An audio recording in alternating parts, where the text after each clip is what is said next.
¿Y si tu trabajo no solo fuera un empleo, sino un altar? Cada reunión, cada decisión, cada relación podría ser mucho más que rutina. Podría ser una asignación divina. Dios ya te dio acceso, influencia y territorio. La pregunta es, ¿lo estás viendo como algo común o como tierra santa? Hoy, en Maná de Lunes, presentamos El acceso equivale a influencia, una reflexión escrita por Chris Simpson.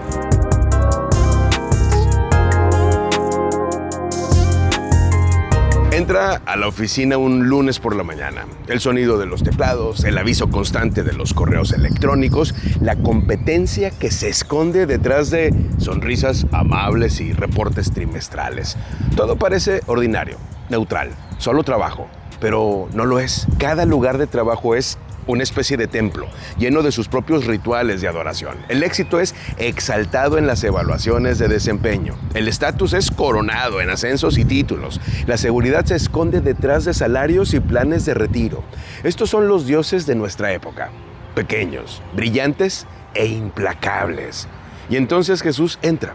Durante su tiempo en la tierra, nunca evitó los centros de influencia. Fue directamente a ellos, a las sinagogas, a los atrios del templo, a los lugares donde la cultura y la convicción chocaban. Allí enseñó, allí sanó, allí confrontó lo que estaba roto. Y cuando el mismo templo fue secuestrado por la codicia, volcó las mesas sin titubear. Y entró Jesús en el templo de Dios y echó fuera a todos los que vendían y compraban en el templo, dice Mateo 21, 12 y 13. Jesús no trató la influencia como un peligro que debía evitar. La trató como una asignación de su Padre. El apóstol Pablo llevó esa misma santa valentía. Razonaba en las sinagogas, pero también en el mercado de Atenas, donde los negocios y las ideas se encontraban. Así que discutía en la sinagoga con los judíos y piadosos y en la plaza cada día con los que concurrían. Hechos 17:17. Más tarde, estuvo delante de gobernadores y de reyes, contando la historia de Jesús sin disculparse. No perseguía una plataforma, no perseguía fama, estaba administrando su acceso. Su objetivo, llevando cautivo todo pensamiento a la obediencia a Cristo, según 2 Corintios 10:5. Esto no es teoría, es tu jornada laboral, tu oficina, tu salón de clases, tu clínica, tu tribunal, la sala de juntas de tu empresa o el escritorio de tu emprendimiento. Si Dios ha abierto una puerta para ti hacia algún lugar de influencia cultural o profesional, no es por accidente.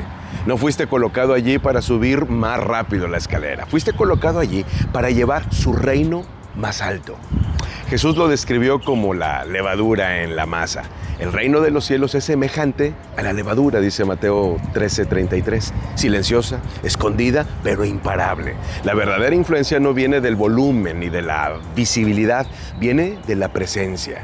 Excelencia en tu trabajo que gana respeto, integridad que te cuesta, pero también te distingue como auténtico, valentía para señalar lo que está mal y vivir lo que está bien, paciencia para permanecer fiel cuando el cambio parece dolorosamente lento. Daniel hizo esto en Babilonia. José hizo esto en Egipto. Ambos vivieron dentro de sistemas extranjeros y aún así llevaron la sabiduría de Dios a los niveles más altos de liderazgo. No gritaron para volverse relevantes, pero tampoco permanecieron en silencio cuando la verdad exigía una voz. Su fe moldeó imperios sin inclinarse a ellos. El mercado sigue vibrando con sus propios dioses del éxito, la comodidad y el control, pero el Espíritu de Jesús te envía directamente a ese ruido idólatra como su embajador. Ese es el propósito de tu acceso. Llevas su presencia a lugares donde de otra manera nunca escucharían su nombre. Así que cuando abras tu computadora portátil o entres a esa reunión mañana, recuerda, estás pisando terreno sagrado. Trabaja con convicción, lidera con integridad, rechaza los ídolos, permite que tu fe destaque, no porque sea ruidosa, sino porque está viva. La influencia no se trata de estatus, se trata de mayordomía. La pregunta no es si tienes acceso, es ¿qué harás con el acceso que tienes? Porque donde quiera que Jesús te envíe, Él tiene la intención de que lo reflejes. Aquí hay algunas preguntas para la reflexión personal o la discusión en equipo. ¿Dónde te ha dado Dios acceso? Relaciones, roles o plataformas que has tratado como algo ordinario en lugar de la oportunidad como influir para el reino. 2. ¿Qué ídolos tienden a aparecer en tu semana laboral? Éxito, comodidad, control y reputación. ¿Cómo compiten silenciosamente con tu lealtad a Jesús? 3. Cuando la presión aumenta en el trabajo, las personas ven en ti temor y autoprotección o valentía y convicción que apuntan más allá de ti mismo. Y 4. ¿Qué cambiarías en tu liderazgo, en tu tono, en tus prioridades si realmente creyeras que tu oficina, tu salón de clases o lugar de trabajo es tierra santa, una asignación de Dios y no solo tu empleo? Concluimos con un desafío para esta semana. Tómate un tiempo, los siguientes días, para considerar cuál es tu visión para tu trabajo y el lugar donde Dios te ha puesto. Independientemente del título que tengas o de la posición dentro de tu empresa u organización, tienes una esfera única de influencia y acceso a un grupo de personas que nadie más tiene.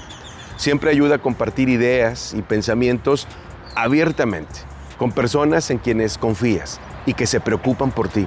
Habla sobre las oportunidades que tienes de acceso e influencia con un buen amigo, con un mentor, con un grupo de rendición de cuentas o consejeros de confianza, pidiéndoles sus sugerencias y también sus oraciones. Maná de Lunes es un servicio a la comunidad de negocios del Comité de Profesionales y Empresarios Cristianos. Contáctanos en cbmslatino.com. En España, contáctanos en líderesempresarialescristianos.com.